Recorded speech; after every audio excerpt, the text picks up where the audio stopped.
صاف دل عورت کی 5 نشانیاں۔ اچھی اور صاف دل عورت کی یہ 5 نشانیاں ہیں۔ بری عورت کے اندر 3 نشانیاں پائی جاتی ہے۔ بسم اللہ الرحمن الرحیم۔ شاید اس حقیقت سے کوئی بھی انکار نہ کرے کہ ہم روز نہاتے ہیں، پھر بھی اگلے دن تک پسینے اور گرد و غبار سے جسم میلا کچیلا ہو جاتا ہے۔ اسی طرح روزانہ صبح گھر کی صفائی ستھرائی کی جاتی ہے اور ہر ہفتے گھر کے جالے صاف کیے جاتے ہیں، مگر شام تک گھر دوبارہ گندا ہو جاتا ہے اور اگلے دن تک چھتوں اور دیواروں پر جالے بھی دوبارہ دکھائی دینے لگتے ہیں۔ لیکن اس کے باوجود ہم نہانے دھونے، صفائی ستھرائی کرنے اور دیواروں سے جالے اتارنے میں ناغہ نہیں کرتے۔ آخر کیوں؟ کیونکہ ہم جانتے ہیں کہ اگر نہانا چھوڑ بیٹھیں گے تو سر میں جوئے پڑ جائیں گے، جسم پر میل کی تہ جم جائے گی اور اس سے بدبو آنے لگے گی۔ یوں ہی کچھ عرصے تک گھر کی صفائی اور جھاڑ پونچھ چھوڑ دینے کی صورت میں گھر رہنے کے قابل نہیں رہے گا۔ لہٰذا ہم جسم، لباس اور گھریلو صفائی کو اہمیت دیتے ہیں اور دینی بھی چاہیے، مگر ایک اہم چیز ایسی بھی ہے جس کی صفائی کی طرف عام طور پر توجہ نہیں دی جاتی، اور وہ ہے دل۔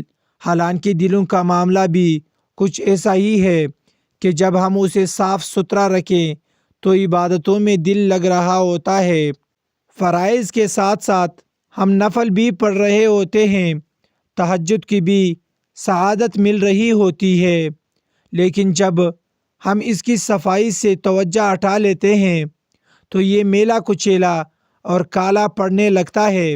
نتیجتاً نفل تو نفل، فرائض میں بھی دل نہیں لگ رہا ہوتا، خود پر جبر کر کے نمازیں ادا کر رہے ہوتے ہیں، گناہوں کا رجحان بڑھ جاتا ہے اور ان سے بچنا دشوار ہو جاتا ہے، اور مصیبت در مصیبت یہ کہ میلا ہونے کے بعد دل اچھی باتوں کا اثر بھی بہت مشکل سے قبول کرتا ہے۔ لہٰذا دیگر چیزوں کی صفائی کے علاوہ اپنے دل کی صفائی اور پاکیزگی کا بھی خیال رکھنا چاہیے۔ ناظرین کرام، آئیے دیکھتے ہیں کہ دل میلا کیسے ہوتا ہے اور اس کی صفائی کے لیے کیا اہتمام کرنا چاہیے۔ حضرت ابو ہریرہ رضی اللہ تعالیٰ عنہ بیان کرتے ہیں کہ رسول اللہ صلی اللہ علیہ وسلم نے فرمایا، جب مومن گناہ کا ارتکاب کرتا ہے تو اس کے دل میں ایک سیاہ نقطہ لگ جاتا ہے۔ اگر وہ توبہ کر لے اور بخشش طلب کرے تو دل میں چمک اور جلا پیدا ہو جاتی ہے، اور اگر مزید گناہ کرتا ہے تو نقطے بڑھتے چلے جاتے ہیں، یہاں تک کہ اس کے دل پر وہ زنگ چڑھ جاتا ہے جس کا ذکر اللہ تعالیٰ نے قرآن میں یوں فرمایا، کَلَّا بَلْ رَانَ عَلَىٰ قُلُوبِهِمْ مَا كَانُوا يَكْسِبُونَ۔ ترجمہ: ایسا ہرگز نہیں ہے، بلکہ ان کے کمائے ہوئے اعمال نے ان کے دلوں پر زنگ چڑھا دیا ہے۔ معلوم ہوا کہ دل گناہوں کی وجہ سے کالا اور زنگ آلودہ ہو جاتا ہے، اور دل زنگ آلودہ ہونے سے بندہ گناہوں کی ظاہری اور باطنی بیماریوں کا شکار ہو جاتا ہے۔ ظاہری بیماریوں میں نماز چھوڑنا، دوسروں کی دل آزاری کرنا، دوسروں کے حقوق ضائع کرنا، بڑوں کی بے ادبی کرنا، جھوٹ، غیبت، چغلی اور لڑائی جھگڑے کرنا وغیرہ، یہ ہماری زندگی کو تباہ کر دیتی ہے، جبکہ باطنی بیماریاں تکبر، حسد، بدگمانی، ریاکاری، بغض، حب جاہ اور حرص وغیرہ ہمارے ذہنی سکون کو تباہ کر دیتی ہے، جبکہ یہ دونوں بیماریاں قبر و آخرت میں بھی سخت عذاب کا سبب بن سکتی ہے۔ حدیث پاک میں بیان ہوا کہ اگر گناہ کرنے والا توبہ کر کے بخشش طلب کرے تو دل چمک جاتا ہے۔ ضروری نہیں کہ ہم صرف اسی وقت توبہ و استغفار کریں جب ہمیں اپنے کسی گناہ کا پتہ چل جائے، بلکہ ہمیں چاہیے کہ وقتاً فوقتاً توبہ و استغفار کرتے رہیں، روزانہ اپنے گناہوں کی معافی مانگے اور اپنے رب سے بخشش طلب کرے۔ ہم جتنا زیادہ استغفار کریں گے اتنا ہی ہمارا دل اجلا و چمکدار رہے گا۔ دل اجلا رہے گا تو عبادت میں لذت و سرور بھی ملے گا اور ذوق و شوق بھی بڑھے گا۔ جسم و لباس کی صفائی اگر شخصیت نکھارتی ہے تو دل کی پاکیزگی اعمال میں نکھار لاتی ہے۔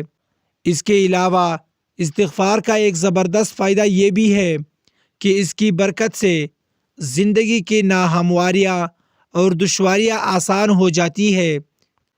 جیسا کہ رسول اللہ صلی اللہ علیہ وسلم نے فرمایا، جو شخص پابندی سے استغفار کرتا رہتا ہے اللہ تعالیٰ اس کے لیے ہر طرح کی تنگی سے نکلنے کا راستہ بنا دیتا ہے۔ محترم ناظرین، صاف دل انسان کی 5 نشانیاں کون کون سی ہے؟ اچھے انسان کی کون کون سی نشانیاں ہیں اور ساتھ ہی ساتھ برے انسان کی کون کون سی نشانیاں بیان ہے، یہ تمام باتیں اس ویڈیو میں پیش کی جا رہی ہے۔ آپ سے درخواست ہے کہ اس ویڈیو کو آخر تک ضرور دیکھیے گا۔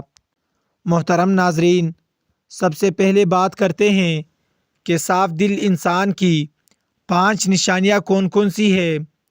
ماہرین نفسیات کے مطابق صاف دل انسان میں یہ 5 نشانیاں پائی جاتی ہے۔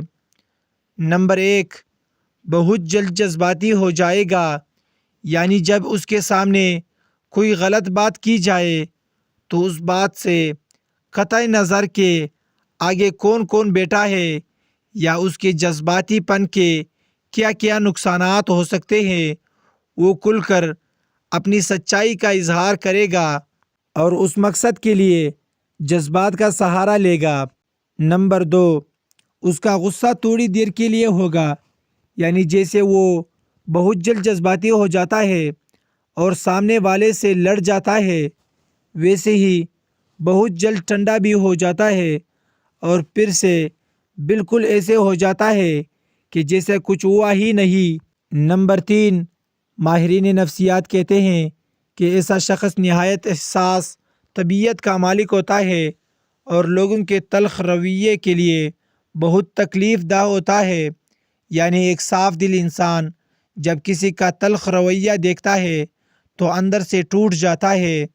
نمبر 4، وہ ہر رشتے کو دماغ کی بجائے اپنے دل سے نبھائے گا، پورے کا پورا اس کا ہو جائے گا اور ہر دم اس کی خیر اور بلائی کے لیے بے قرار رہے گا۔ نمبر 5، ماہرین نفسیات کے مطابق ایک اچھے اور صاف دل انسان کے 5ویں نشانی یہ ہے کہ ایسا شخص کبھی کسی کے دل میں اپنے لیے وہ خلوص اور وہ محبت نہیں جگا پائے گا جو وہ دوسروں کے لیے محسوس کرتا ہے، جبکہ اس کے برعکس چالاک، ہوشیار، مکار اور چاپلوس قسم کے لوگ سب کے پیارے ہوتے ہیں۔ محترم ناظرین، یہ وہ 5 نشانیاں ہیں جو ایک صاف دل انسان کے لیے ماہر نفسیات بتاتے ہیں۔ آئیے اب اس کائنات کے سب سے بڑے امام اور پیشوا نبی آخر زمان حضرت محمد مصطفیٰ صلی اللہ علیہ وسلم کی زبان اقدس سے جانتے ہیں کہ صاف دل انسان کی کیا خوبیاں ہیں۔ ناظرین کرام، امام بخاری رحمۃ اللہ علیہ نے کتاب الادب المفرد میں لکھا کہ حضرت اسماء رضی اللہ تعالی عنہا فرماتی ہے کہ ایک دن جناب رسول اللہ صلی اللہ علیہ وسلم نے فرمایا کہ کیا میں تمہیں تمہارے اچھے لوگوں کے بارے میں نہ بتاؤں؟ صحابہ رضوان اللہ عنہم نے عرض کیا، یا رسول اللہ ضرور آگاہ فرمائیے۔ جناب نبی اکرم صلی اللہ علیہ وسلم نے فرمایا، وہ لوگ جنہیں دیکھا جائے تو خدا یاد آ جائے، یعنی جن لوگوں کو دیکھ کر خدا یاد آ جائے وہ تم میں سے اچھے لوگ ہیں۔ اس کی 2 صورتیں بیان کی جاتی ہے۔ پہلی صورت یہ کہ وہ اللہ تعالیٰ کے نیک بندے جن کی عبادت، نیکی اور تقوی کی جھلک ان کے چہروں پر نور کی صورت میں دکھائی دیتی ہے اور انہیں دیکھ کر دل میں خیال آتا ہے کہ اس قدر بارونق اور پرنور چہرہ کسی اللہ والے کا ہی ہو سکتا ہے۔ عام طور پر انسان کے اندر کی کیفیات کا اس کے چہرے سے اندازہ ہو جاتا ہے، اور چہرہ انسان کی باطنی حالات کا عکاس ہوتا ہے۔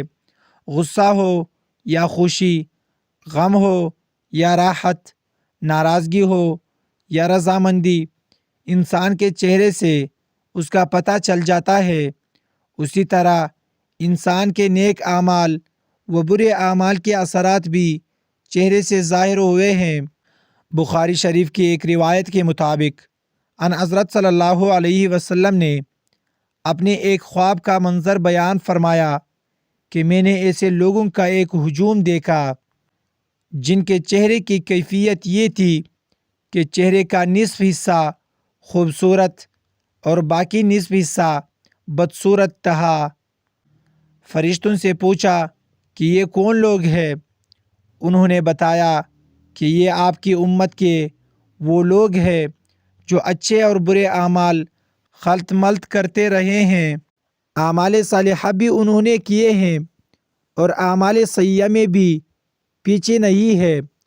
ان کے نیک اعمال ان کے چہرے پر حسن صورت میں نظر آ رہے ہیں، اور برے اعمال چہروں پر بدصورتی کے طور پر نمایاں ہے۔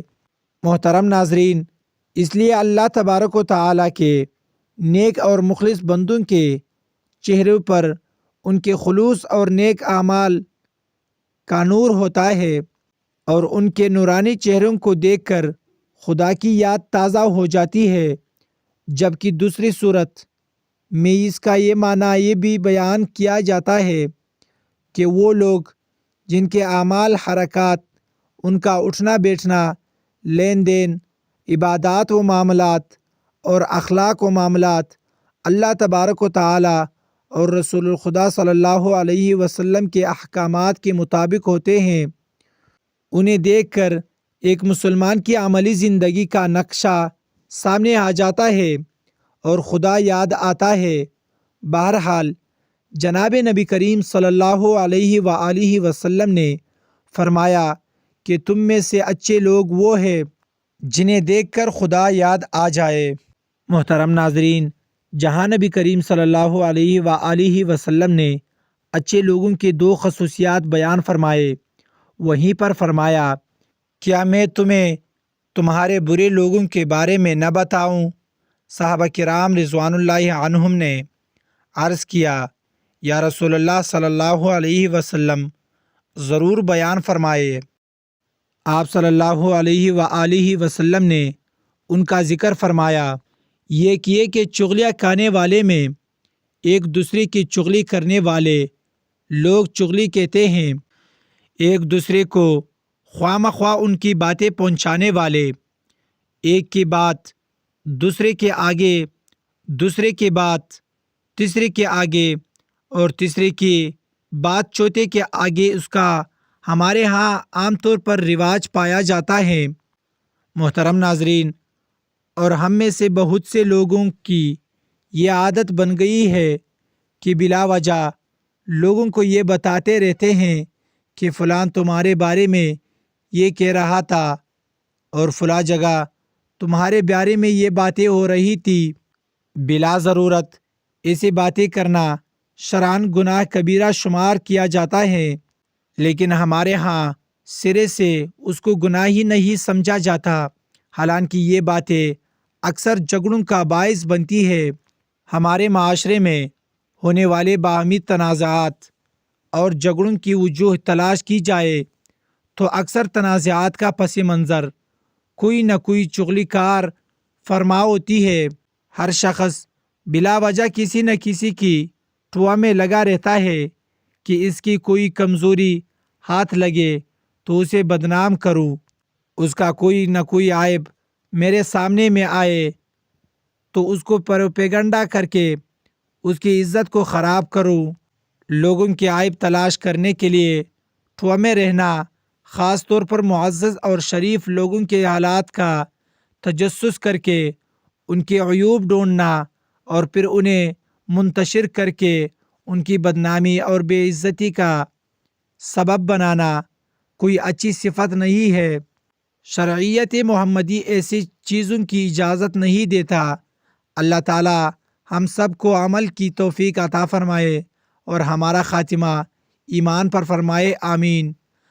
ناظرین، کمنٹ باکس میں اللہ تعالیٰ کے 99 ناموں میں سے ایک نام ضرور ٹائپ کرے، اور ویڈیو اچھی لگی ہو تو ویڈیو کو لائک کرے، شیئر کرے، چینل کو سبسکرائب کرے۔ اگلے ویڈیو تک کے لیے اجازت دیجیے۔ خدا حافظ۔